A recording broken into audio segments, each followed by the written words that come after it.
This tape is on numerical linear equations in one variable, Chapter J.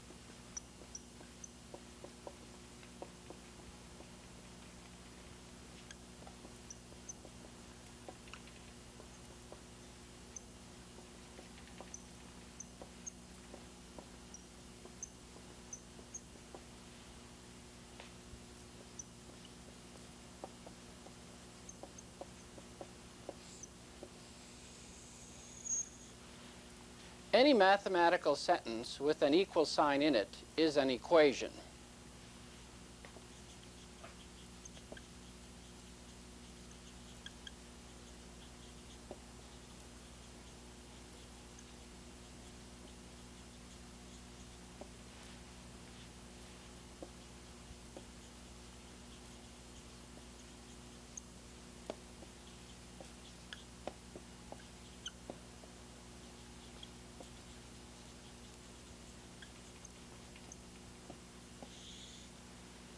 For example, 3x plus 5 equals 2 minus 7x. In this example, x is called the variable.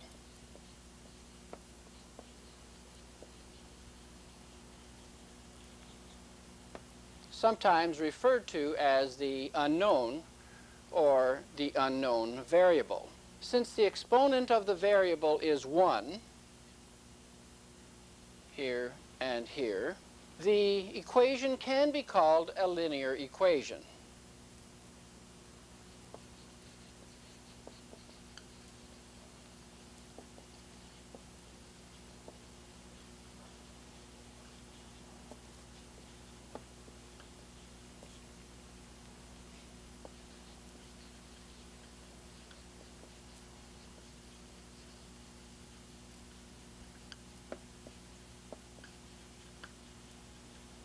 So we refer to such an equation as a linear equation. The 3 minus 7 is the coefficient of the variable.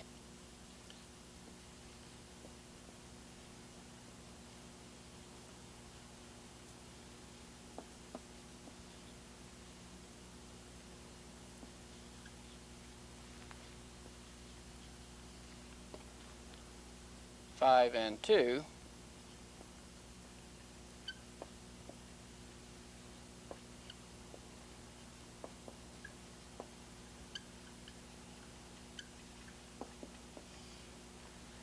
When x is solved and the result, or root, is a number, the given equation is a numerical equation. And that is what this chapter is about. Numerical, linear equations in one variable.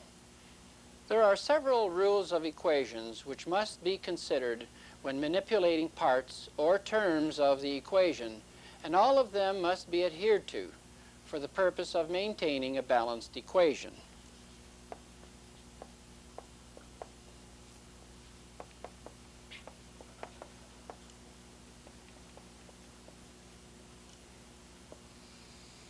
The basic rules to maintain a balanced equation are, starting with number 1,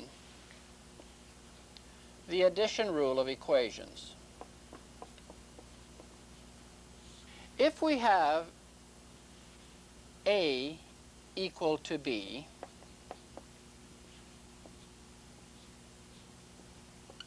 where A and B are linear expressions in the same variable,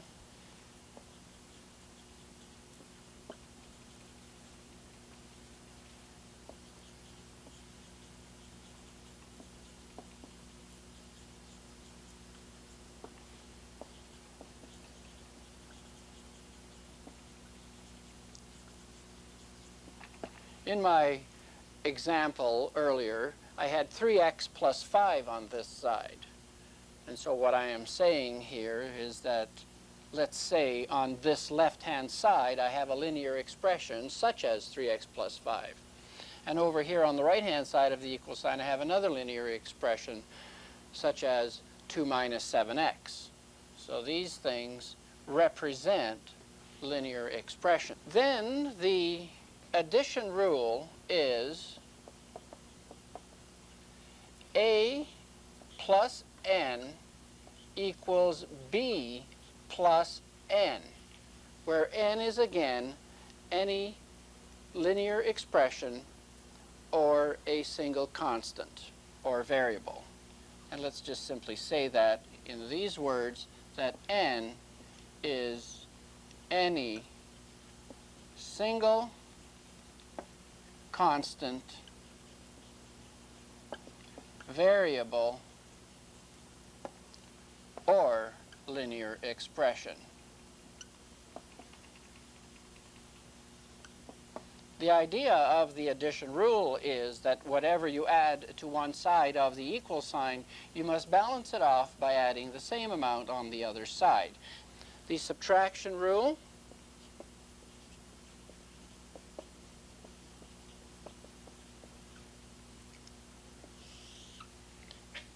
if A equals B, and A and B are the same as explained before, A subtract n equals B subtract n.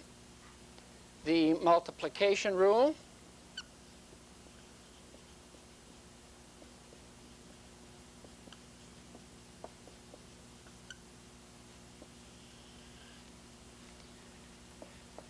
if A is equal to B, then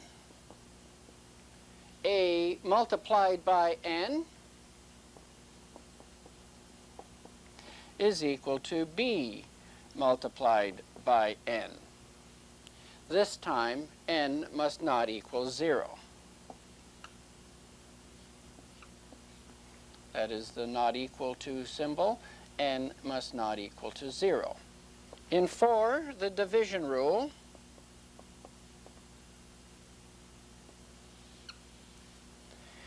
if A is equal to B, then A divided by n is equal to B divided by n. Again, n does not equal to 0. In this course, those 4 rules of equations are the ones that are most often used. There is a 5th rule, and for the sake of completion, I will write it down, but it will not be used too often. It is the so-called power rule.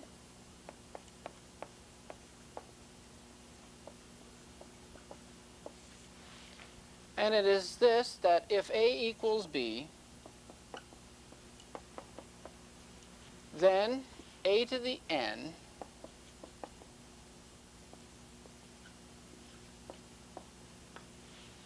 the exponent is equal to B to the n, an exponent. Now n may either be an integer or a fraction, but n must not equal to 0. N does not equal to 0, and n is equal to either an integer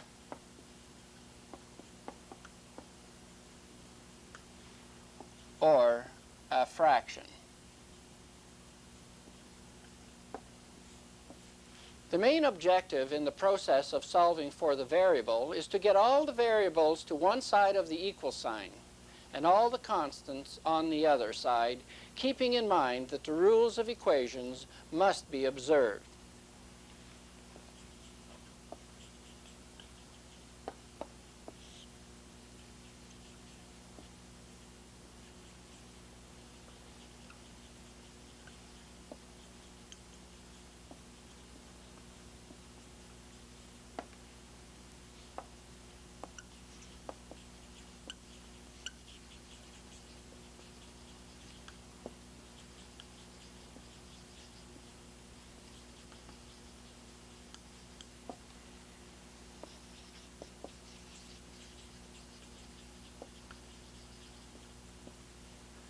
Between applications of the rules of equations, a simplifying process is expected on the terms of the equation.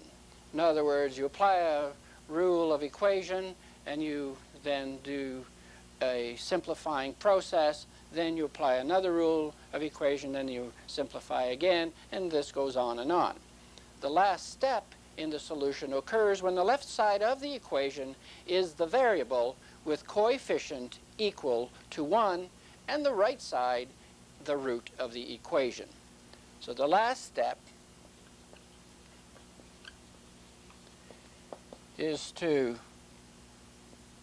obtain a 1 as the coefficient of the variable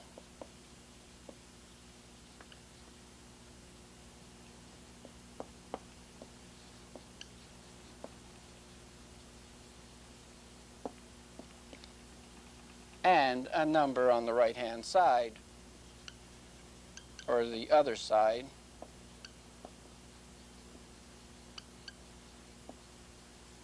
which will be its root.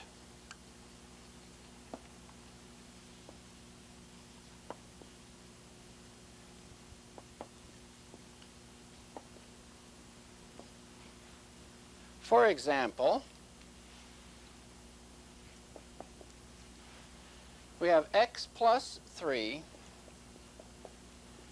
equals 7. If you subtract 3 from both side equations, we have x plus 3 subtract 3 equals 7 subtract 3. Notice how I've done that operation on both sides of the equal sign. Simplifying, this gives me x plus 0, and on the right-hand side I have the number 4. So x equal to 4 is the solution to this question. In another example, 10 equal to x minus 2. In order to get x by itself with its coefficient equal to 1, which it already has, we would add 2 to both sides. So 10 plus 2 equals x minus 2 plus 2. That amounts to 0, and we're simply left with x equal to 12. In another example, we have minus 9 plus x equals 7. In order to get minus 9 to the other side of the equal sign and have the x variable by itself on the left, we would add 9 to both sides. So if you add 9 to minus 9, you get it out of the expression where x is, and it ends up, of course, over here beside the 7. 0 plus x is x, and x equals 16 finally. In another example, 3x is equal to 15. In this case, we will divide by 3 so that the coefficient of x is 1, and dividing by 3 on both sides results in the following expression. 3x divided by 3 is 15 divided by 3, and x is equal to 5. So here I have used the subtraction rule. Here I have used the addition rule. Here I have used the addition rule again. And here I have used the division rule. And notice that in each case I have applied the operation to both sides of the equal sign, as you must. Another example, minus 4x is equal to 18. Here we want 1 as the coefficient of x, so we divide by minus 4. Dividing by minus 4, minus 4x divided by minus 4 equals 18 divided by minus 4, and the result is x equals 18 over 4, or 9 over 2. Another example, negative x equals 8. We can either multiply or divide here. If I multiply both sides by minus 1, I end up with minus x times minus 1 equals 8 times minus 1, which gives me the positive 1 coefficient for x, and negative 8 on the other side. If I chose to, I could have divided by minus 1, and I would have ended up with the same result. Divide by minus 1, that's equal to x, and that's equal to minus 8. As you see, it's the same result. In another example, x over 5 is equal to 6. To eliminate the fraction 1/5, which this is, x over 5 is the same as 1/5 of x, I would multiply both sides by 5, and I would end up then with the single x with the coefficient equal to 1, which is the required objective. And so here we have an example dealing with the multiplication rule of equations. In another example, I have y over minus 3 equals 10. Here, this is equivalent to negative 1/3 of y equal to 10. To get the coefficient of y equal to 1, I would have to either, well, I would have to multiply by negative 3. So if I multiply this side by negative 3, I would have to multiply the right-hand side by negative 3 also to maintain a balanced equation, and y equal to minus 30 is then the result. In another example, I have 3x over 5 equal to, a little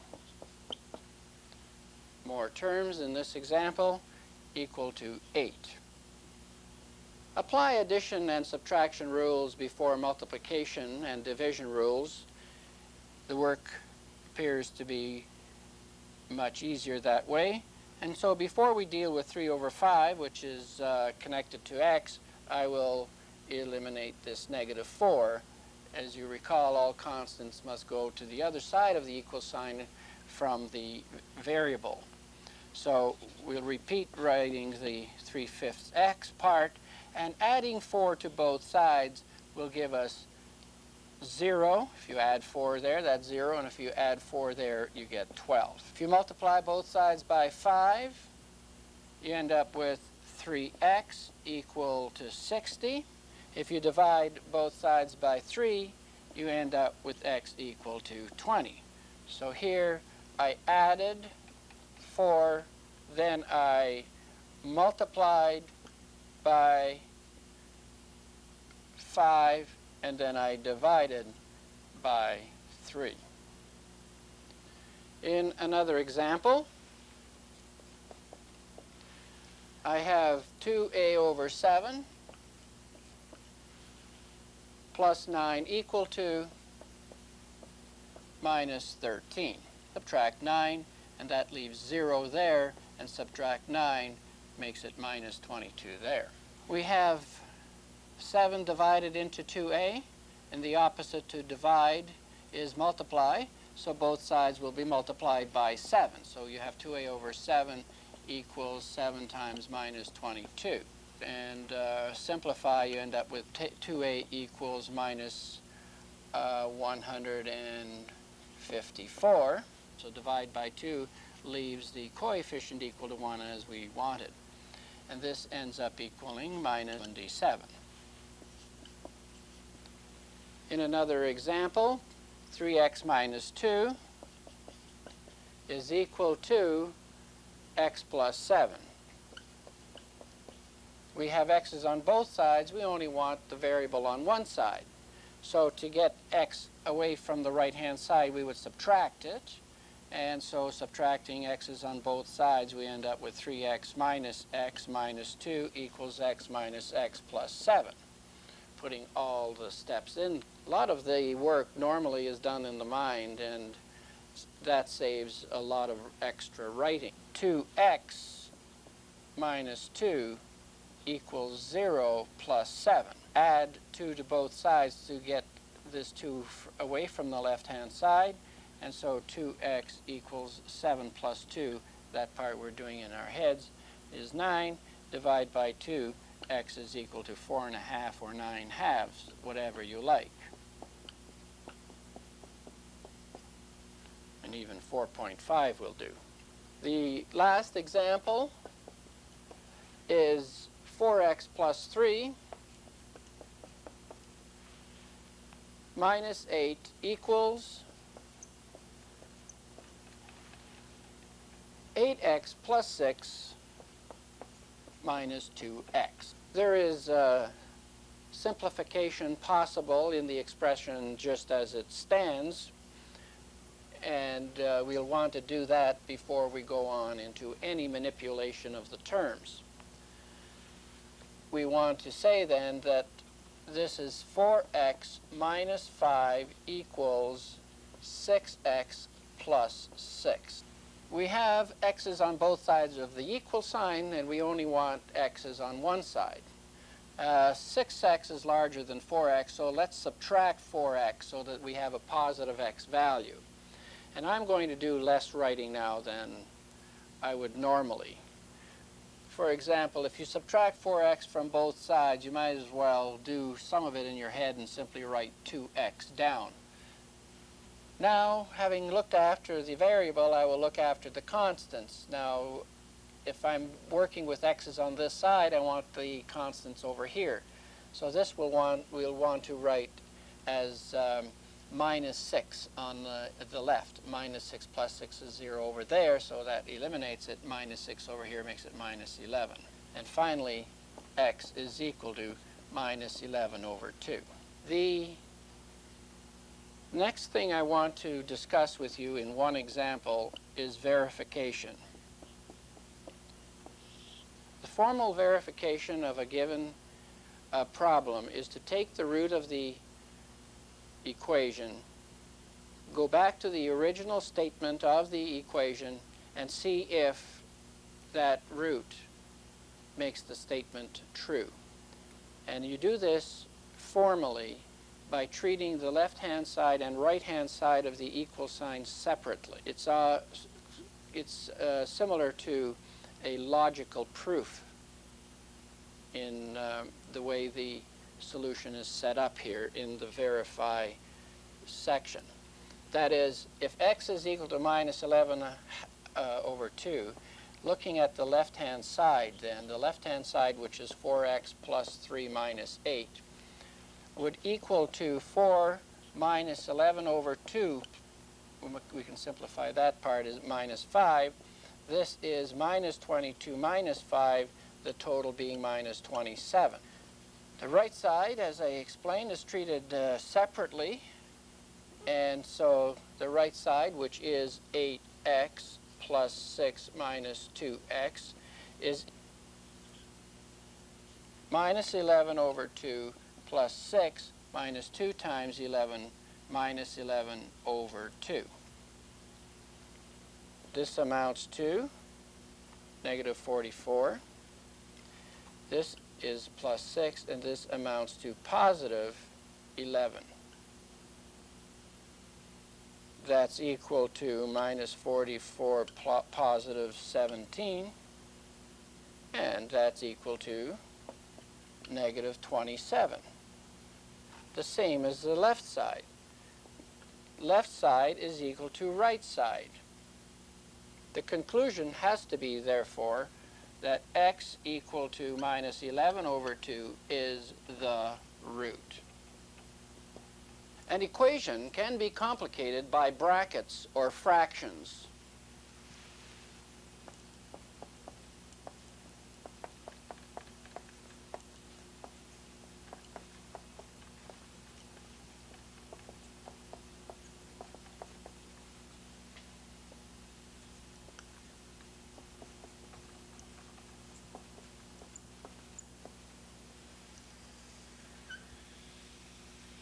These must be eliminated so that you are again working with a simple ordinary equation.